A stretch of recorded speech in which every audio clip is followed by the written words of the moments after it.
Mateo, capítulo 9.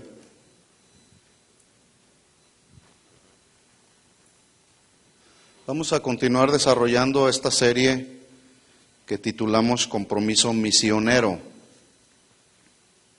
Déjeme decirle que esta serie que iniciamos tiene que ver con la responsabilidad que todos tenemos, los nacidos de nuevo, de predicar el Evangelio.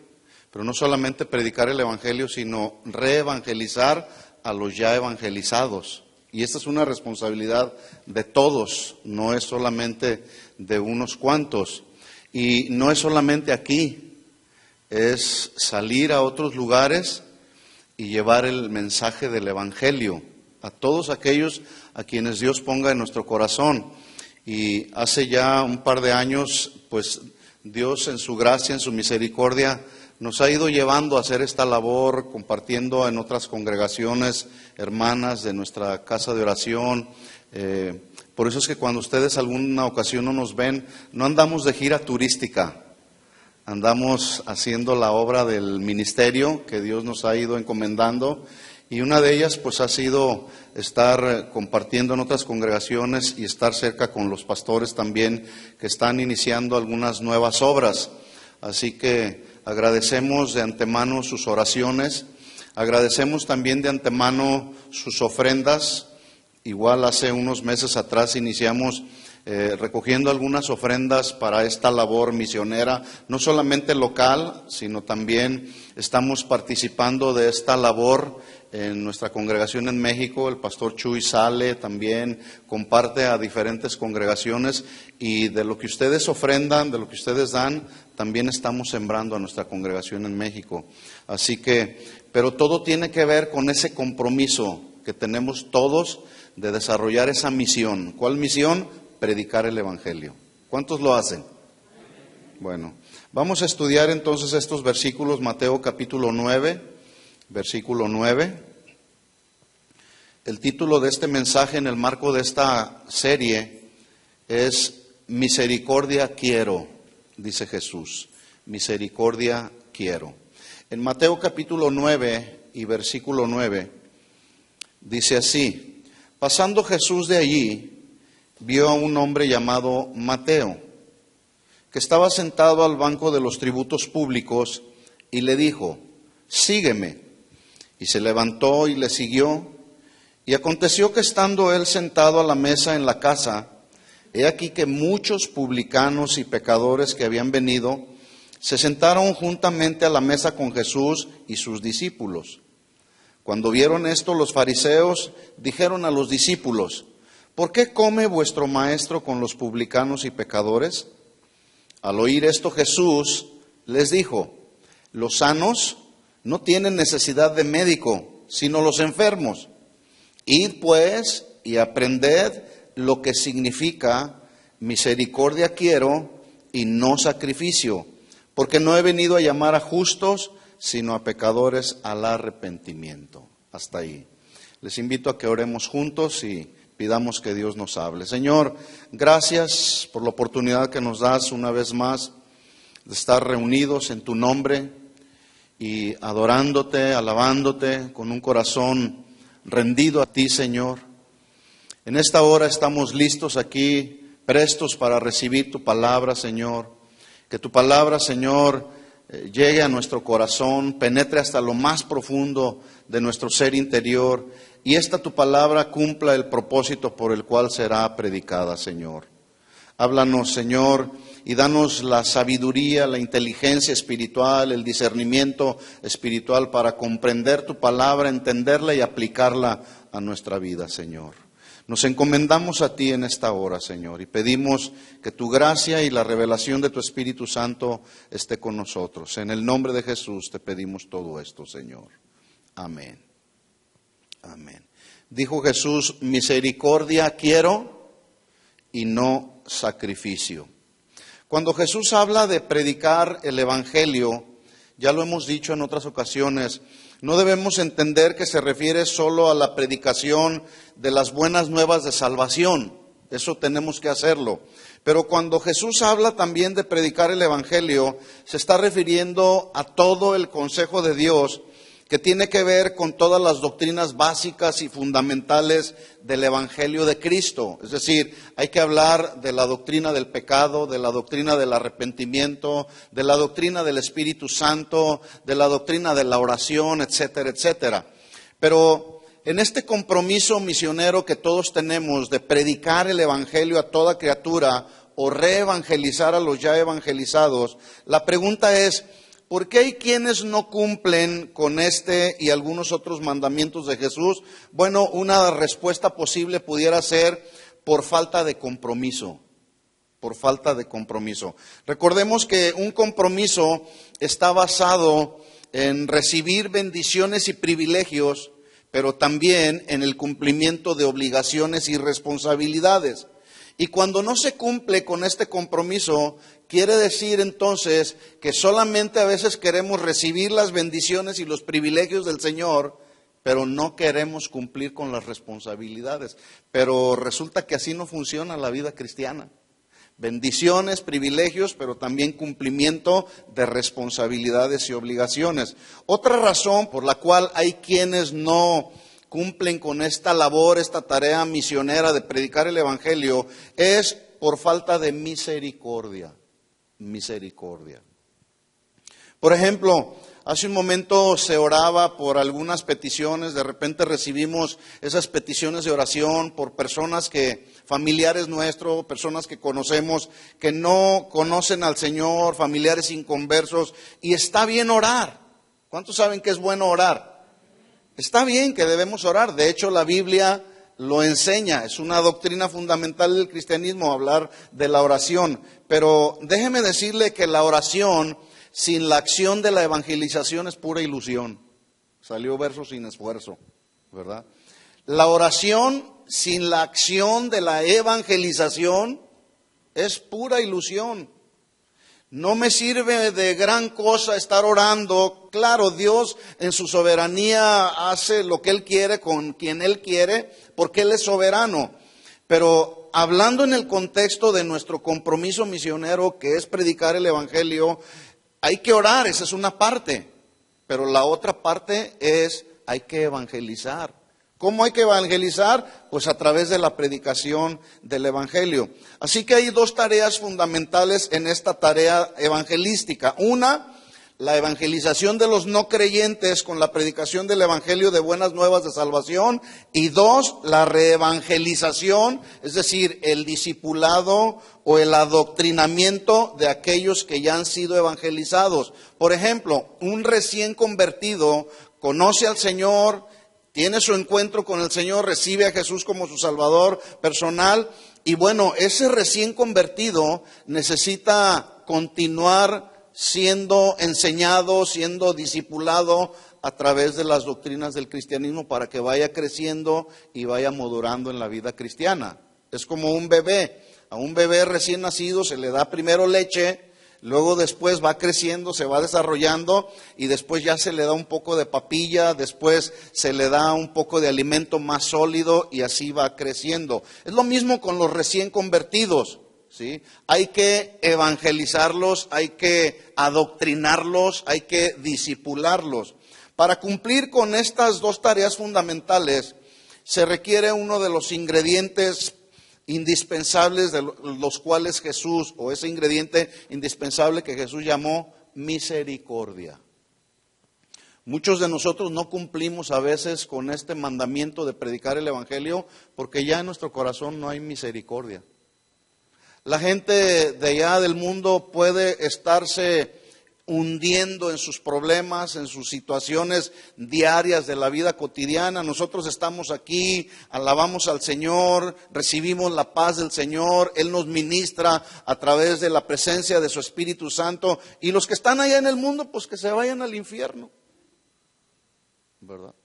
Yo no sé si usted recuerda, bueno, hace unas semanas atrás hubo un fuerte terremoto en Katmandú, una ciudad del país de Nepal, donde hasta donde yo me quedé en la cantidad de muertos que iban, me quedé en 8,000. No sé si de ahí en más siguieron algunos más muertos. Pero la pregunta que me surge en mi corazón, de esos 8,000 personas, ¿cuántos se fueron a una eternidad sin Cristo? ¿Cuántos? ¿O cuántos se fueron a una eternidad con Cristo? ¿Verdad? No lo sabemos. Lo que sí sabemos es que hoy en la actualidad mucha gente se sigue yendo a una eternidad sin Cristo. ¿Todo por qué? Porque no surge en nosotros, en el corazón de los cristianos nacidos de nuevo, ese ingrediente del cual Jesús dijo, misericordia quiero y no sacrificio, porque no he venido a llamar a justos, sino a pecadores al arrepentimiento. Yo mencioné en reuniones anteriores que estando Jesús en pleno desarrollo de su ministerio, se encontró con una triste y terrible realidad. Vamos ahí a Mateo capítulo 9, Mateo 9, versículo 35.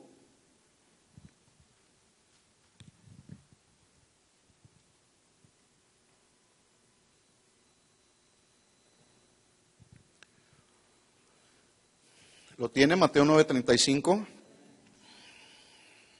Mire el trabajo de Jesús. Dice que recorría Jesús todas las ciudades y aldeas. Y note usted que dice ahí que Jesús enseñaba, no entretenía a la gente.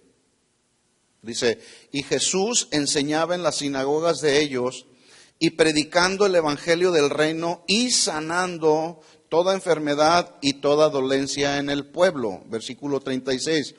Al ver las multitudes, ¿qué dice a continuación? Tuvo compasión. Esa palabra compasión significa algo que pasa y sucede aquí en el ser interior, algo que anhela la solución de una situación que alguien más está viviendo. Es sentir misericordia inclusive, compasión se traduce misericordia también. Entonces dice ahí que al ver las multitudes tuvo compasión de ellas, porque estaban desamparadas y dispersas como ovejas que no tienen pastor. Déjeme decirle que el mensaje del Evangelio es un asunto de la soberanía de Dios. Es decir, el Dios de la Biblia determinó en su soberanía salvar a toda la humanidad, no a unos cuantos, debo aclararlo. Jesús, Dios en su soberanía, decidió enviar a su Hijo Jesucristo en rescate por toda la humanidad. Permítame decirle que la salvación de los hombres no vino como resultado del pecado del hombre, de la desobediencia del hombre, o porque el hombre le había sido imputada una condenación. La salvación no vino por ninguna de estas tres razones. La salvación de los hombres, del ser humano, vino por causa y a resultado de una determinación soberana de Dios, mucho antes de que el hombre haya sido creado. Se lo compruebo en la Biblia, segunda de Timoteo capítulo 1 versículo 8.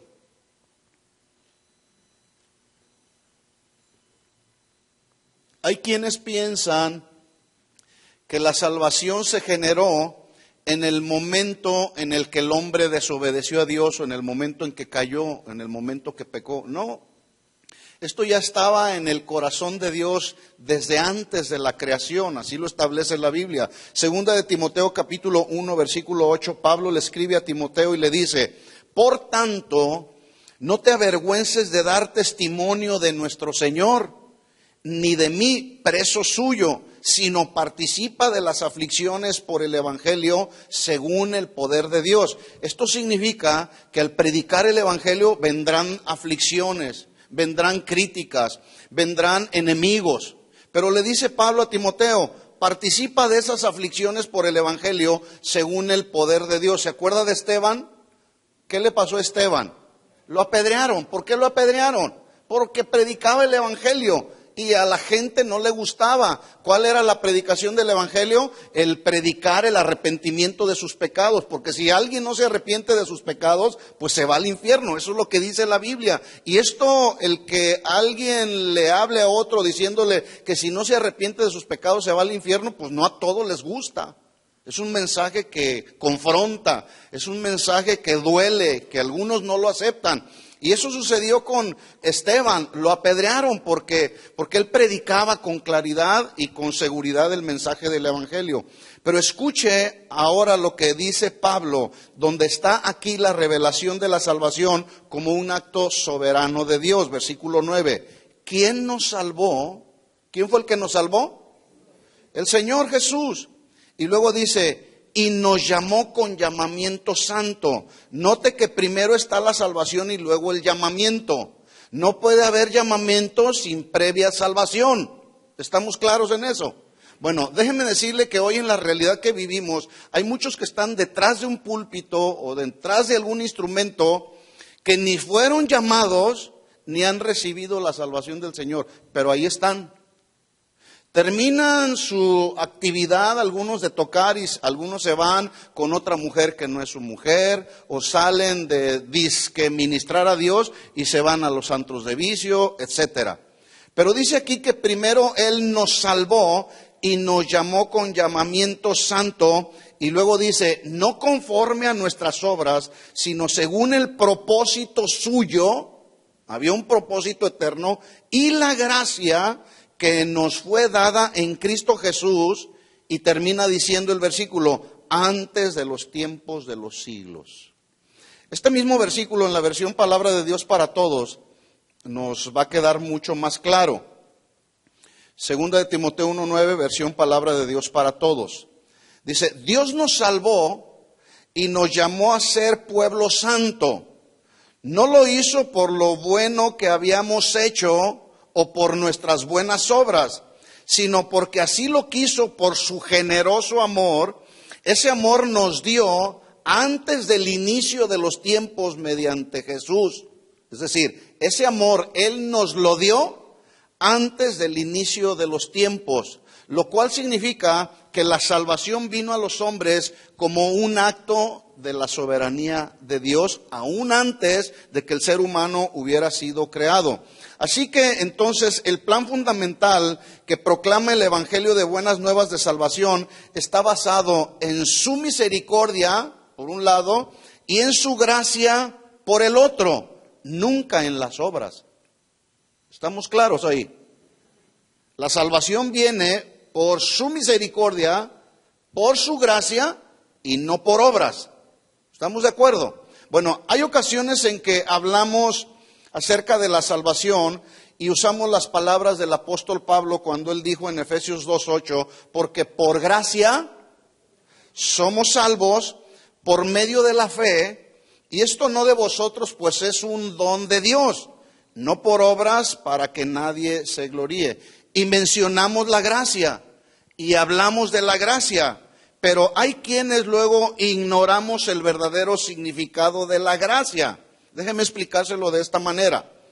El amor de Dios está sostenido por dos grandes pilares. Uno, su misericordia, y dos, su gracia. De manera que el amor de Dios se expresa a través de la misericordia, pero el amor de Dios también se expresa a través de la gracia. La misericordia es el amor que ama de forma permanente.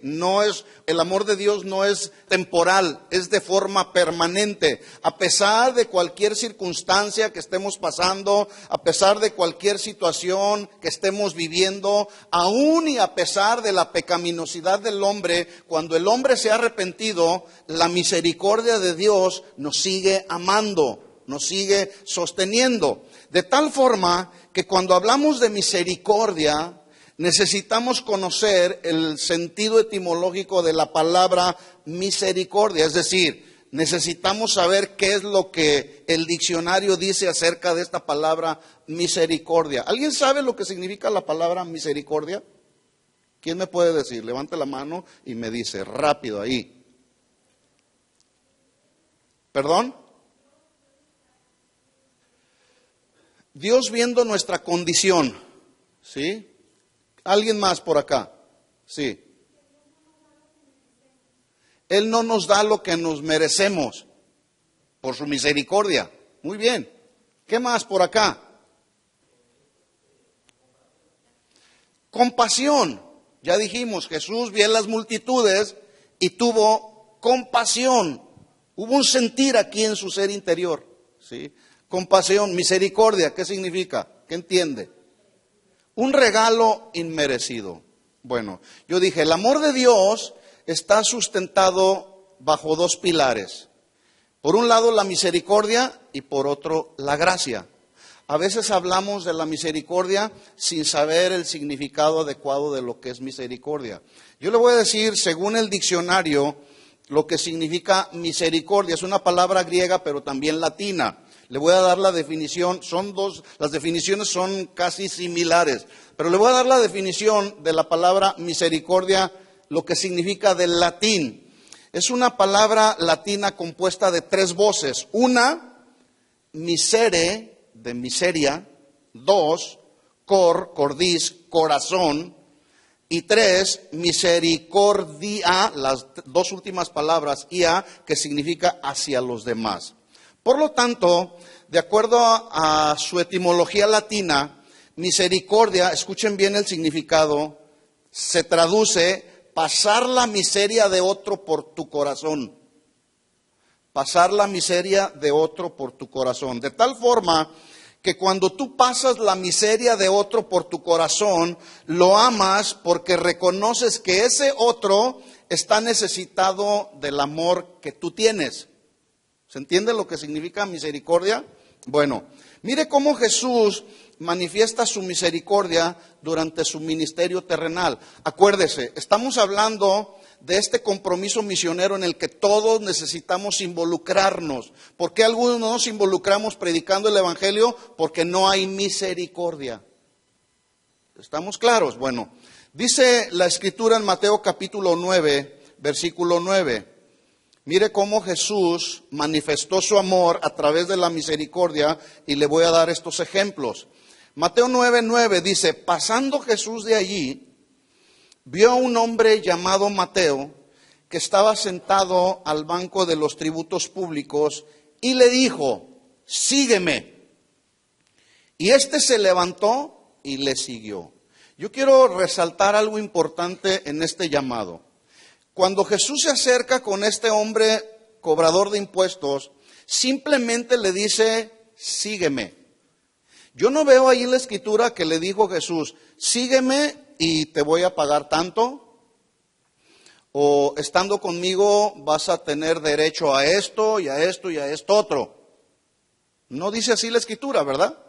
Bueno, hoy hay quienes quieren seguir a Jesús y lo primero que hacen para querer seguir a Jesús y servir a Jesús en su obra, ¿cuánto me van a pagar? Cuando alguien es llamado a trabajar a tiempo completo, obviamente tiene que recibir una paga. ¿Estamos de acuerdo? Pero hay la mayoría del servicio en la obra, incluyendo la predicación del Evangelio a toda criatura, pues es una labor y un servicio que el único que nos paga es Él, con su gracia y con su misericordia. Entonces Jesús habla con este Mateo y simplemente le dice, sígueme. Y este hombre tampoco le dijo al Señor, Señor, ¿y qué me espera al seguirte? No, dice la Escritura simplemente que él se levantó y lo siguió. Notemos cómo de forma deliberada Jesús pasó por alto a las grandes personalidades de la sociedad de Israel.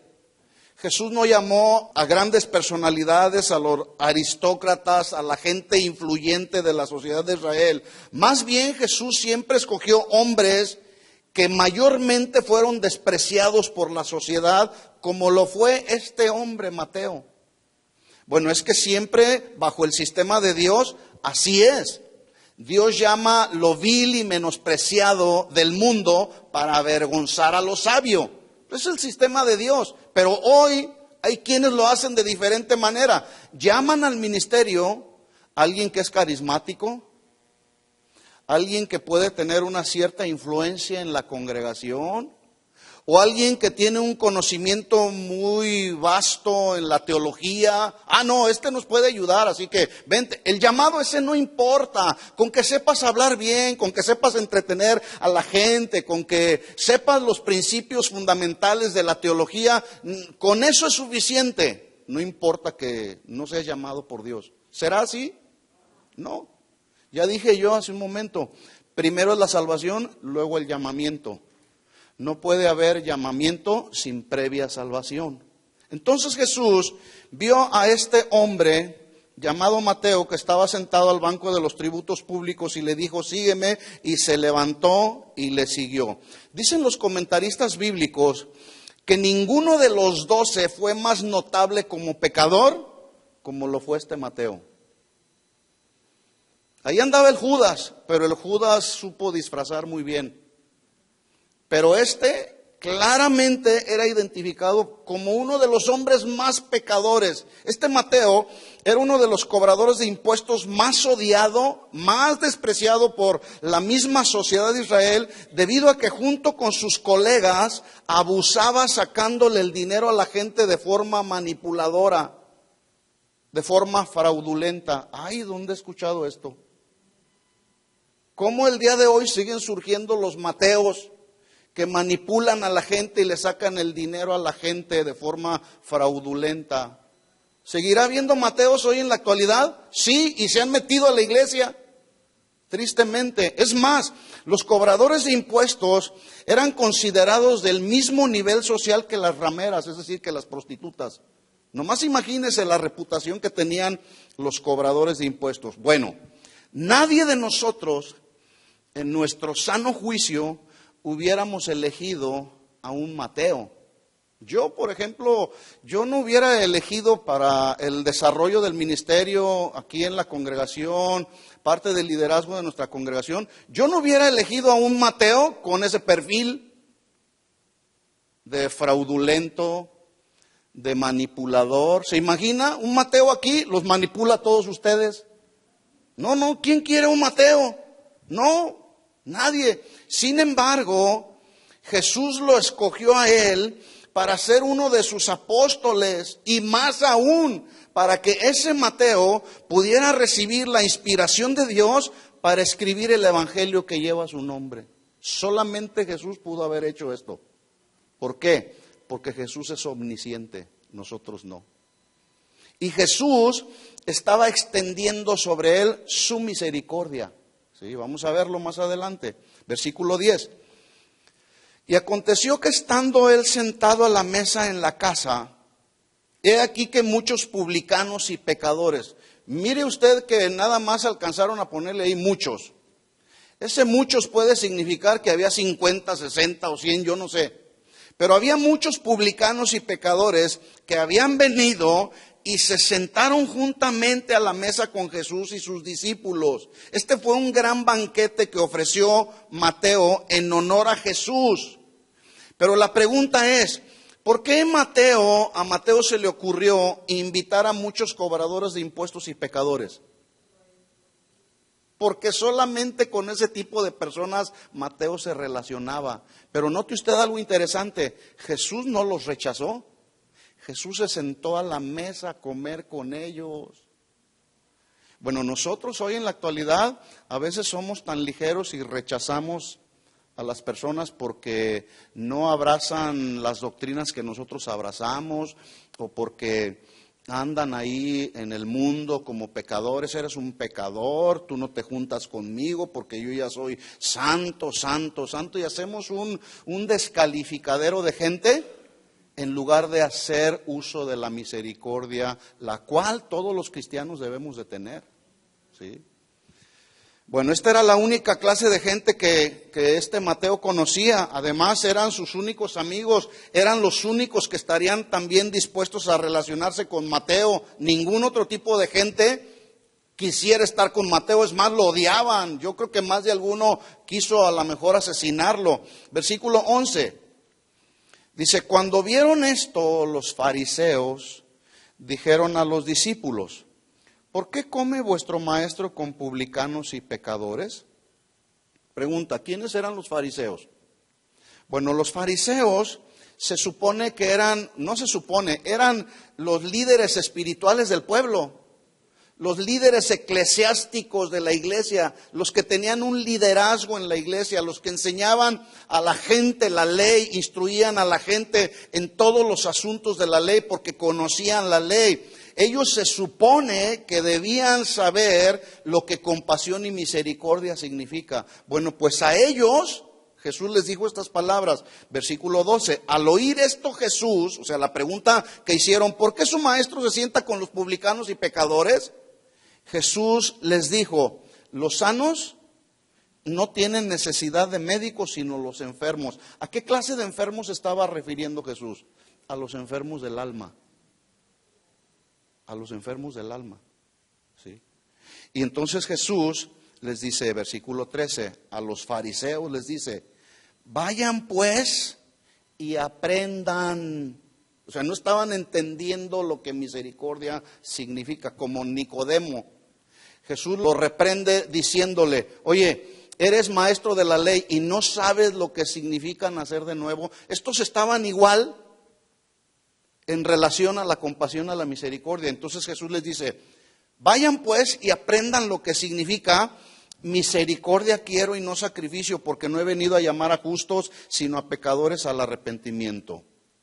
Bueno, Jesús pasó la miseria de Mateo, de los muchos publicanos y pecadores por su corazón, y extendió su amor hacia ellos, sentándose a la mesa con ellos, comiendo con ellos, demostrando así su propósito salvador, diciéndoles, no he venido a llamar a los justos, sino a los pecadores a que se arrepientan. En otras palabras, Jesús tenía un propósito divino. No fue casualidad que Jesús se estableció y se sentó en medio de ellos. Él tenía un propósito divino. Él pudo haber visto la miseria espiritual en la que estos publicanos y pecadores se encontraban, de tal forma que no tuvo ningún problema en sentarse con ellos, empezar a comer con ellos, porque Él quería llamarlos al arrepentimiento.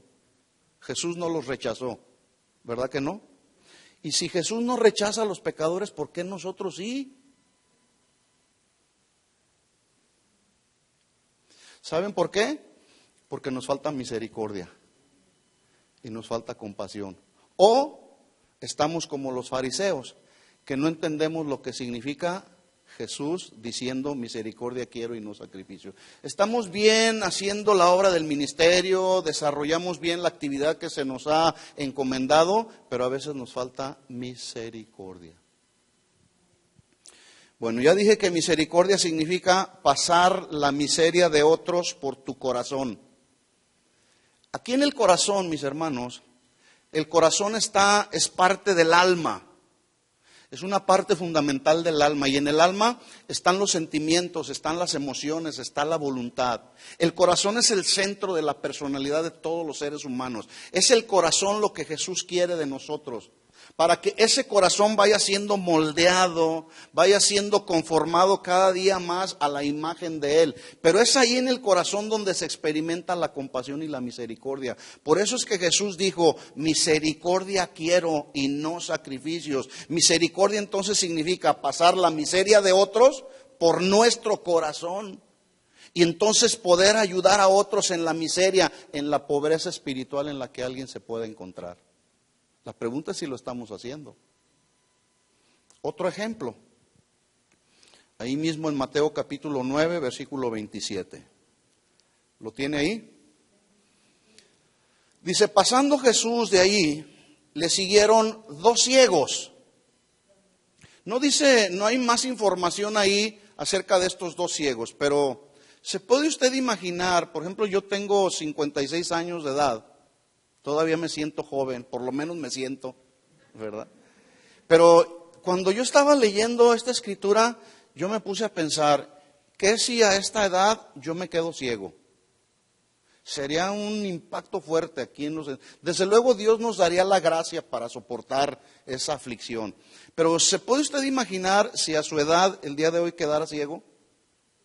Después de haber vivido 56 años o la edad que tengas, después de haber vivido viendo las maravillas del Señor, la creación de Dios, viendo a tus hijos, a tus nietos, a los hermanos en la congregación, de repente por alguna causa quedamos ciegos. ¿Se puede usted imaginar el dolor que había en estos 2 ciegos? Querían ver, había un deseo en sus corazones. Entonces, Jesús dice que va pasando por ahí y de repente le siguen estos 2 ciegos, pero los siguen, dice ahí, dando voces y diciendo, otra traducción, dice, los siguieron a Jesús gritándole, ten misericordia de nosotros, hijo de David. Notemos que no están pidiendo la gracia de Dios, está pidiendo misericordia. En otras palabras, ellos estaban diciendo, hijo de David, ve nuestra miseria, pásala por tu corazón y sé propicio a nuestra necesidad. ¿sí? Versículo 28. Y llegando a la casa, vinieron a él los ciegos y Jesús les dijo, ¿creéis que puedo hacer esto? Ahora, ¿ustedes piensan que Jesús no sabía la necesidad de ellos? Sí, sí la sabía, pero Jesús estaba tratando de probar su fe, como a veces prueba nuestra fe. Bueno, llegando a la casa, dice, vinieron a él los ciegos y Jesús les dijo, ¿creen que puedo hacer esto? Ellos dijeron con toda seguridad, sí, Señor, sí creemos. 29. Entonces les tocó los ojos diciendo, conforme a vuestra fe se ha hecho. Note usted aquí que este milagro Jesús lo está haciendo sin mostrar ningún espectáculo. Simplemente se acercó, los tocó y les dijo, conforme a tu fe se ha hecho. El día de hoy se ha hecho un desorden con el asunto de las oraciones por sanidad. La semana pasada estaba viendo a un hombre que anda por ahí en México que se dice un profeta nigeriano, que tiene el don para profetizar y para sanar a los enfermos. Pero era un espectáculo increíble, como el espectáculo que se ve en algunas concentraciones o campañas de sanidad y milagros, que no es otra cosa más que puro espectáculo donde de repente agarran y sacuden a la gente pensando que a mayor sacudimiento recibirá más rápido la sanidad. Jesús no hizo ningún espectáculo como ese. Jesús nomás dijo, conforme a su fe se ha hecho, y los tocó. Pregunta, ¿se sanaron los ciegos, sí o no? No tenemos que hacer tanto espectáculo, mis hermanos. Cuando hay un llamado a orar por los enfermos, lo que la Biblia nos dice es, impondrán sus manos sobre los enfermos, ¿y qué? Y estos sanarán, conforme a la soberanía de Dios y a la voluntad de Dios. Si Dios los quiere sanar, los va a sanar, imponiendo o no las manos, porque Dios es soberano. No tenemos que hacer más espectáculo más que imponer nuestras manos. ¿Estamos claros en eso? Dice versículo 29, entonces les tocó los ojos diciendo, conforme a vuestra fe os sea hecho, y los ojos de ellos fueron abiertos, y Jesús les encargó rigurosamente diciendo, miren que nadie lo sepa. ¿Qué hicieron ellos? Lo primero que hicieron fue publicarlo. Oiga, yo mismo lo hubiera hecho. No dice ahí si fueron ciegos de nacimiento, pero lo que sí dice ahí es que ellos estaban ciegos y ahora veían. Y lo primero, la reacción inmediata que ellos tuvieron fue publicarlo y poder declarar que fue Jesús, el Hijo de David, a quien ellos clamaron por misericordia. Y ese Jesús vio la miseria de ellos, la necesidad de ellos, la pasa por su corazón, extiende su mano e imparte sanidad para ellos. Eso es lo que tenemos que hacer también nosotros, mis hermanos. Sentir compasión y misericordia por la necesidad ajena. ¿Se está entendiendo el mensaje? En el Evangelio de Marcos se narra otro ciego. Vamos ahí, Marcos capítulo 10.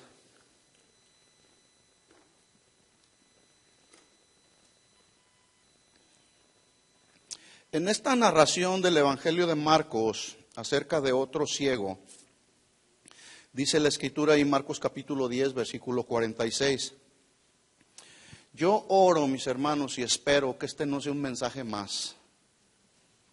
Yo espero y deseo en mi corazón que este mensaje esté removiendo nuestro corazón. Porque déjeme decirle, el corazón de muchos de nosotros, los cristianos, nacidos de nuevo, como que se ha ido endureciendo a través de un cristianismo muy mecanizado ya, muy automatizado ya. Y vemos pasar la necesidad de otros y decimos, pobre hombre, está así por pecador, por rebelde, por cuántas cosas. O sea, ya no hay sensibilidad aquí en nuestro corazón. Y vemos a la gente que se está yendo a una eternidad sin Cristo y decimos, pues lo siento mucho, pobre pecador, yo ya estoy en el rumbo al camino del Señor. ¿Será? Bueno, los que hemos nacido de nuevo, Dios nos ha provisto y nos ha capacitado de ese sentimiento que se llama misericordia, para que hagamos misericordia a otros. Marcos capítulo 10, versículo 46. Dice, entonces vinieron a Jericó, y al salir de Jericó, él y sus discípulos, y una gran multitud, Bartimeo el ciego hijo de Timeo, estaba sentado junto al camino. ¿Y qué estaba haciendo? Mendigando, pidiendo ayuda. ¿Sí? Tenía una necesidad. Él no estaba posibilitado por sí mismo para suplir sus necesidades materiales o de cualquier otra índole. ¿Qué era lo que tenía que hacer? Depender de la compasión y misericordia de otros. Estaba extendiendo su mano. Escuchen esto, mis hermanos. Hay mucha gente allá afuera, a nuestro alrededor, ahí en tu trabajo, en nuestra familia, donde nos desarrollamos cada día, que está mendigando una palabra de Dios. Y teniendo nosotros la posibilidad de poder darles una palabra de Dios que pueda traer aliento a su alma, no lo hacemos. ¿Por qué? Por falta de misericordia. Es más, no solamente allá afuera, hay gente en las congregaciones el día de hoy que están mendigando recibir la sana doctrina y el verdadero evangelio y no lo encuentran porque muchas congregaciones se han vuelto puro espectáculo, pura manipulación y pura predicación de un evangelio que no está fortaleciendo y edificando la vida de los cristianos. Y están ahí mendigando una palabra sana, saludable, que les nutra, que les fortalezca. Así estaba este ciego, Bartimeo. Estaba mendigando, versículo 47. Y oyendo que Jesús Nazareno, que era Jesús Nazareno, comenzó a dar voces, igual que los otros dos. Empezó a gritar. ¿Qué gritó? Jesús, hijo de David, ten misericordia de mí. Nuevamente, este ciego no está pidiendo gracia. ¿Está pidiendo qué? Misericordia. Y muchos empezaron a reprenderlo para que se callase. Cállate, ciego, malvado, pudieron haberlo. No dice así la Biblia, pero me puedo imaginar. Cállate, no molestes al maestro. Entonces, pero él dice, clamaba mucho más, diciendo, hijo de David, ten misericordia de mí. No estaba pidiendo gracia, estaba pidiendo misericordia. Versículo 51, vamos hasta el 51. Respondiendo Jesús le dijo, ¿qué quieres que te haga? ¿Sabía Jesús la necesidad de este ciego? Por supuesto que sí. Pero igualmente que a los otros estaba probando su fe. Y el ciego le dijo, maestro, quiero recobrar la vista. Y Jesús le dijo, vete, tu fe te ha salvado. Y enseguida recobró la vista. Y escuche esto, recobra la vista y no se va a publicarlo. No se va a gozar de la bendición que ahora había recibido, de que ya podía ver la creación. Dice ahí que una vez que recobra la vista, empezó a seguir a Jesús como un verdadero discípulo de Jesús. Hay quienes luego recibimos las bendiciones que Dios tiene preparadas para nosotros y nos olvidamos de seguir a Jesús. Nos olvidamos de Él.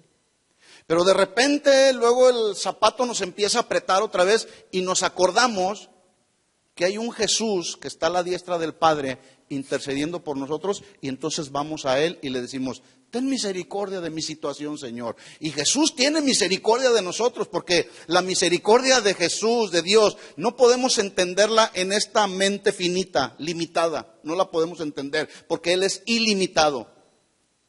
Pero el asunto es que luego vamos con el Señor y le decimos, ahora sí, Señor, te prometo que ya me voy a portar bien. Y el Señor extiende su misericordia hacia nosotros y volvemos al mismo patrón de conducta. Yo le aseguro que hoy, en este lugar, falta mucha gente que recibió un milagro de Dios. Empezaron a venir a la congregación, levantan sus manos, algunos hasta lloran y claman al Señor, y el Señor responde, y una vez que el Señor les responde, se olvidan de Dios. Y luego les vuelve a apretar el zapato, viene otra necesidad, y entonces se acuerdan de Dios. En otras palabras, a veces tenemos a Dios como si fuera la llanta de refacción del auto. ¿Sí? Y Jesús le dijo, vete, tu fe te ha salvado, y enseguida recobró la vista y seguía a Jesús. ¿Sabía usted que el amor de Dios es nuevo cada mañana? Alguno tal vez pudiera decir, no hermano, no es el amor de Dios, se equivocó, es la misericordia de Dios que son nuevas cada mañana. Bueno, en este contexto que estamos hablando, el amor es nuevo cada mañana manifestado a través de la misericordia de Dios.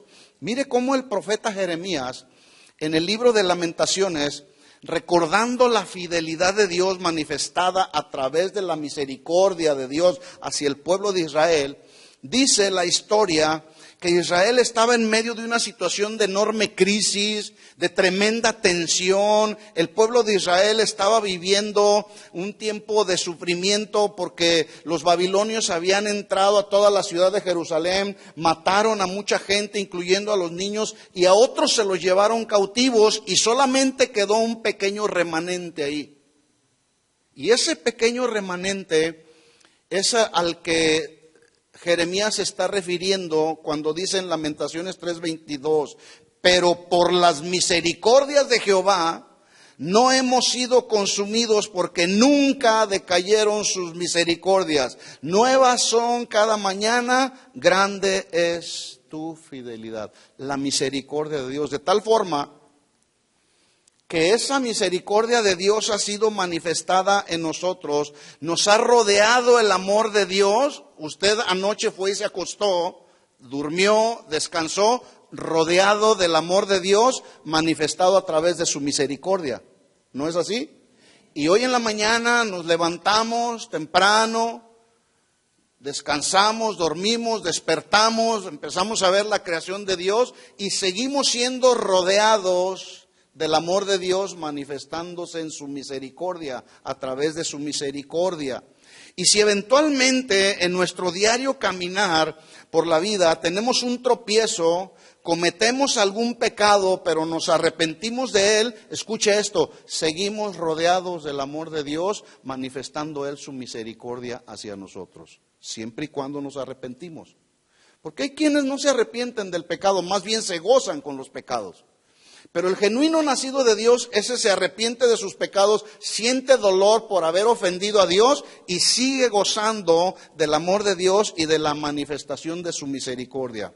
Debemos entender entonces, mis hermanos, que el Dios de la Biblia y el Dios que servimos es un Dios admirablemente misericordioso, que ya lo dije, en nuestra mente finita no podemos entender la gran ilimitada misericordia de Dios. Bueno, cuando la Biblia dice ahí en Mateo 9:35, que ya leímos, Mateo 9:35, que recorría Jesús todas las ciudades y aldeas enseñando en las sinagogas de ellos y predicando el evangelio del reino y sanando toda enfermedad y toda dolencia en el pueblo, al ver las multitudes, tuvo compasión. Tuvo misericordia de ellas porque estaban desamparadas y dispersas como ovejas que no tienen pastor. Bueno, compasión, ya lo dije, significa, escuchen, ser movido a misericordia. En otras palabras, a compadecernos de la necesidad ajena. ¿Cuántos sienten todavía compasión? Yo pensé que todos iban a decir a una misma voz, amén. ¿Cuántos sienten compasión? Misericordia, sí. Esto es algo que debe de estar ahí en nuestro corazón. Y al más mínimo rasgo de quererse alejar de nosotros la compasión y la misericordia, vayamos nuevamente a la presencia del Señor y digámosle, Señor, ten misericordia de nosotros. Es decir, ve nuestra miseria respecto a nuestra misericordia y sé propicio a nuestra necesidad. Tenemos necesidad de misericordia y compasión, para poder entonces manifestar compasión y misericordia a otros. En otras palabras, entonces, cuando dice ahí que Jesús tuvo compasión, significa que Él pasó la miseria de otros por su corazón, y también nosotros debemos hacer lo mismo, pasar la miseria de otros que están ahí a nuestro alrededor, compadecernos de su necesidad de salvación, pero además enseñarles, tener compasión y enseñarles la sana doctrina, el verdadero evangelio que les nutra y que les edifique su vida cristiana. Pero se necesita de la compasión y la misericordia. Bueno, ya dije al principio que el amor de Dios está sostenido en dos grandes pilares. Uno, ¿cuál es? La misericordia. Ya vimos cómo se manifiesta. Dos, La gracia. Bueno, el amor de Dios que es permanente y que descansa en la misericordia, también descansa en la gracia. Y la gracia de Dios es esencialmente el amor de Dios que ha descendido. Yo quiero que ponga atención en esto porque es muy interesante. La gracia de Dios esencialmente tiene que ver con el amor de Dios que ha descendido a las tinieblas, a esta tierra. Dice la Biblia en Juan 1:14, versículo que todos conocemos: y aquel verbo fue hecho carne y habitó entre nosotros, y vimos su gloria, gloria como del unigénito del Padre, lleno de gracia y de verdad. De tal forma que lo que Juan está narrando en el Evangelio tiene que ver con el verbo hecho carne que descendió a la tierra. Versículo 1 del mismo Evangelio de Juan dice: en el principio era el verbo, y el verbo era con Dios, y el verbo era Dios. Esa expresión, esa palabra era, resalta la preexistencia de Cristo. En otras palabras, antes que todas las cosas en este planeta existieran, Jesús ya era. Antes que todo fuera creado, Jesús ya existía. Antes que el hombre y toda la creación fuera, Jesús ya era. Y entonces Juan en el capítulo 1, versículo 2 dice: este era en el principio con Dios. La preposición con, en la gramática de la lengua española, tiene como función principal ligar o unir a una persona, a una cosa con otra. Lo que Juan está diciendo entonces es que este verbo que era Jesús era el que estaba unido o ligado con Dios. Estamos entendiendo el punto. De tal forma que en el versículo 1 dice Juan: el verbo, Jesús, era Dios. Y en el 14 dice: y ese verbo que era Dios, Jesús, desciende, se hace hombre. Y lo que más impacta el corazón de Juan en su narración es la gracia de Jesucristo, diciendo: aquel verbo fue hecho carne, habitó entre nosotros, vimos su gloria como del unigénito, lleno de gracia y de verdad. Mire lo que Pablo está describiendo también hablando acerca de la gracia. Entonces, el amor de Dios descansa también en la gracia que desciende a todos nosotros, a los humanos, a los redimidos. Ese es el amor de Dios manifestado en la gracia. Ya no es la misericordia, es la gracia, ¿sí? En el capítulo 8 de segunda de Corintios, vamos ahí. Mire lo que Pablo escribe a los corintios respecto a la gracia.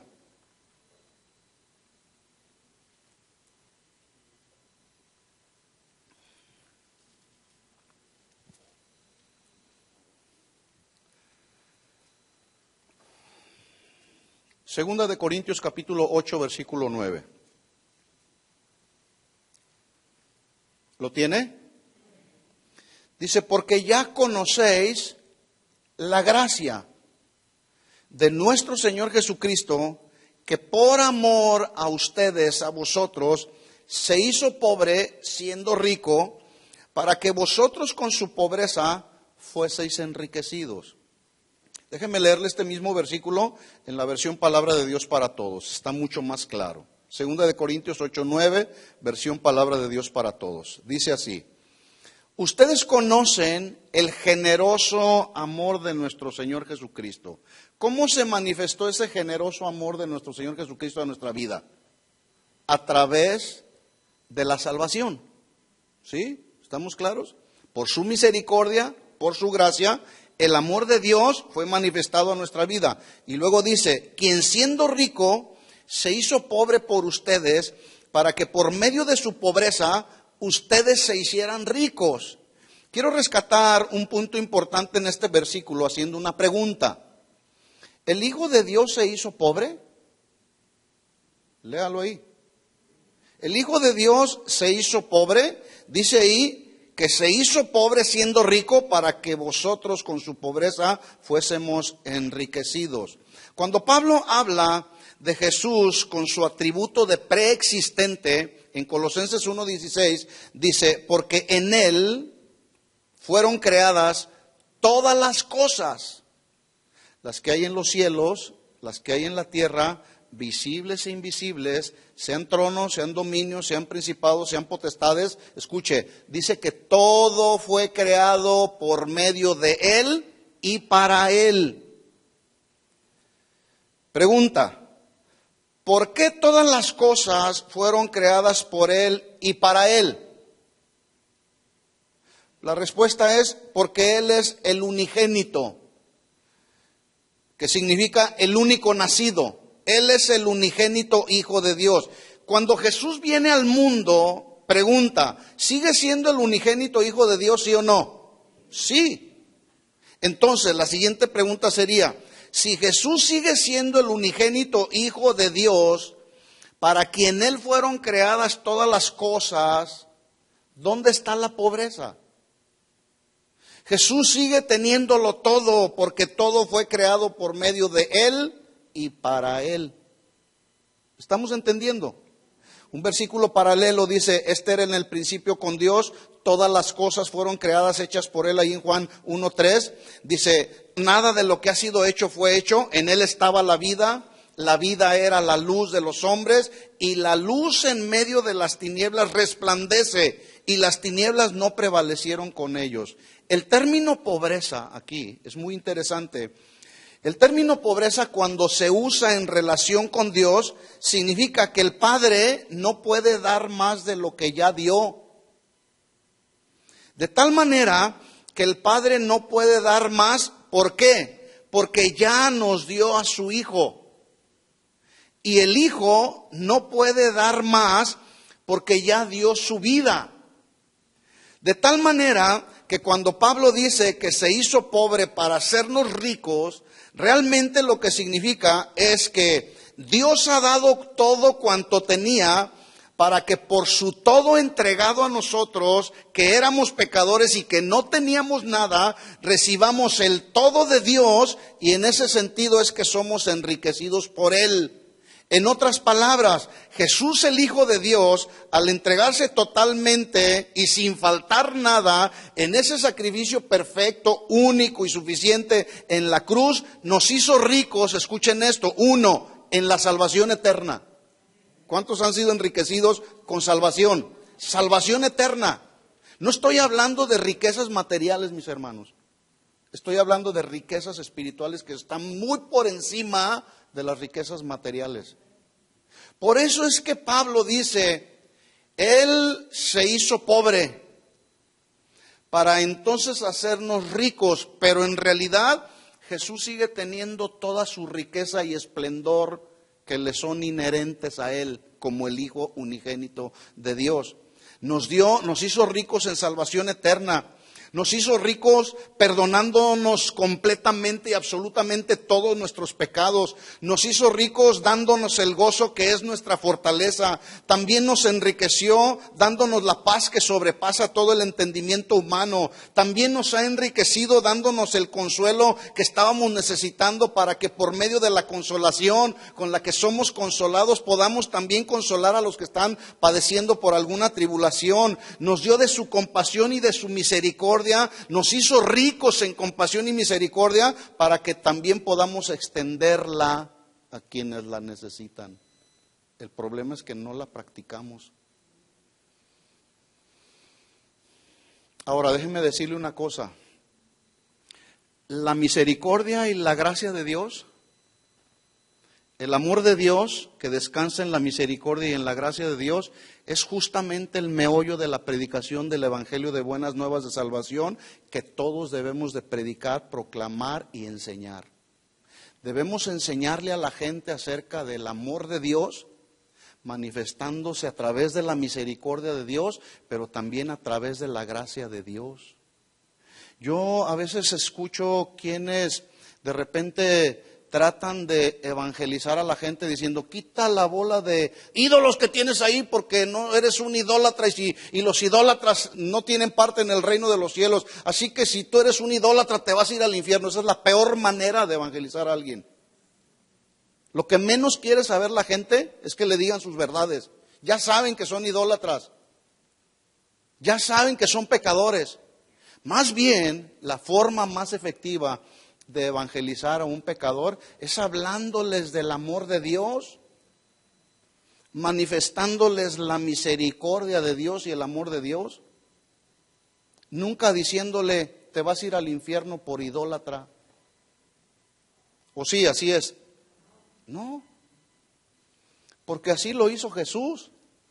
Y si así lo hizo Jesús, ¿qué nos hace suponer que nosotros no debemos hacerlo? Entonces, el mensaje del Evangelio está basado en el amor de Dios, cuyos dos pilares son su misericordia, que vuelvo a repetirlo para que nos quede bien claro, significa pasar la miseria de otros por nuestro corazón y ser propicios a la necesidad espiritual de los pecadores.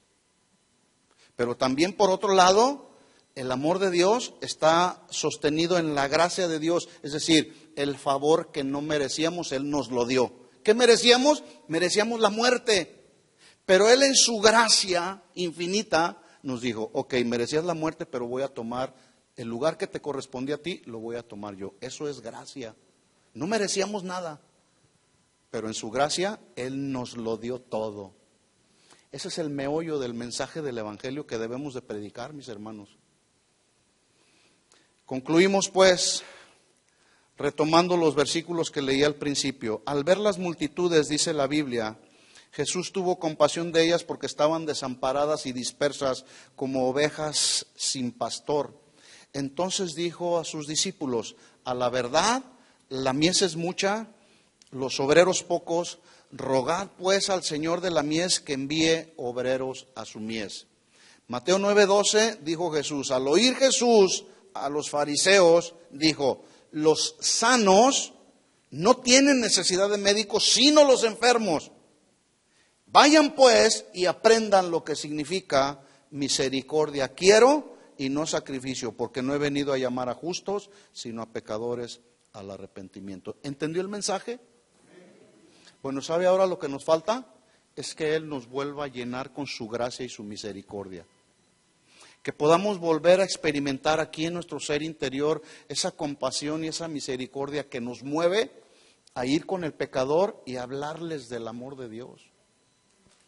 A ir con los hermanos que vemos que no están creciendo o que no llegaron a la congregación por alguna razón, el día de mañana llamarle y decirle, oye, no te vi en la congregación, estás enfermo, tienes alguna necesidad, déjame orar por ti, etcétera. A ir con los hermanos de la congregación, sentir su miseria espiritual y poder decirle, pasarla por nuestro corazón y decirle, échale ganas. Aquí tienes una mano amiga que te quiere ayudar a que te levantes de tal vez de esa pereza espiritual a la que a lo mejor te encuentras, o en ese letargo espiritual en el que posiblemente alguno ha caído, en esa, o no sé en cuántas cosas. Luego de repente los hermanos caen ahí y ya no vienen a la iglesia, ya no se alimentan de las cosas del Señor, y nosotros que estamos aquí, no, pues bien, gracias.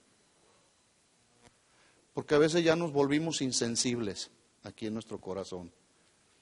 Ya como que la compasión y la misericordia que tenía Jesús, ya nosotros ya no la sentimos.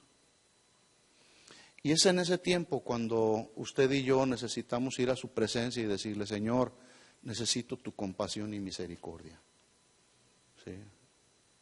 ¿Cuántos quieren orar al Señor por esa compasión y misericordia?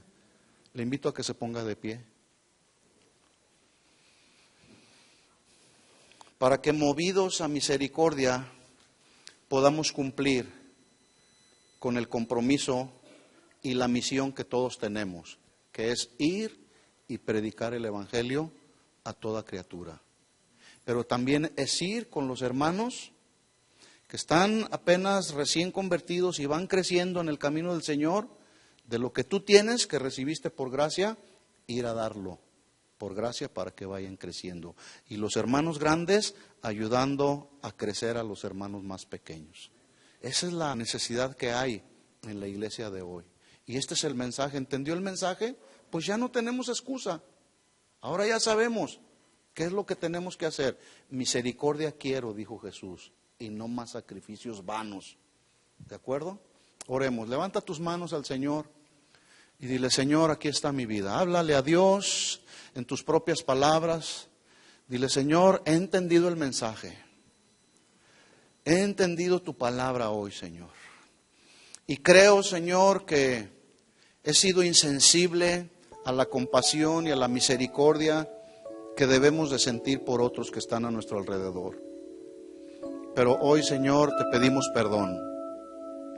Pedimos que nos vuelvas a renovar, Señor. Renueva nuestra mente, renueva nuestro corazón, Señor. Que podamos volver a sentir la compasión y la misericordia que sentíamos cuando nacimos de nuevo, Señor. Que queríamos hablarle a todo mundo de la experiencia que habíamos tenido del nuevo nacimiento. Señor, vuélvenos nuevamente a nuestro primer amor, Señor, a la pasión del primer amor, Señor. Y que podamos continuar, Señor, nuevamente sintiendo esa compasión y misericordia que tú sentiste por las multitudes que estaban desamparadas y dispersas como ovejas sin pastor. Tú pudiste ver la miseria de otros, pasarla por tu corazón y extender tu mano de gracia y de misericordia para el necesitado. Señor, pon en nosotros esa compasión y esa misericordia para que en tanto tú vienes podamos llevar cada día almas a tus pies, Señor. Traer almas a tus caminos, Señor.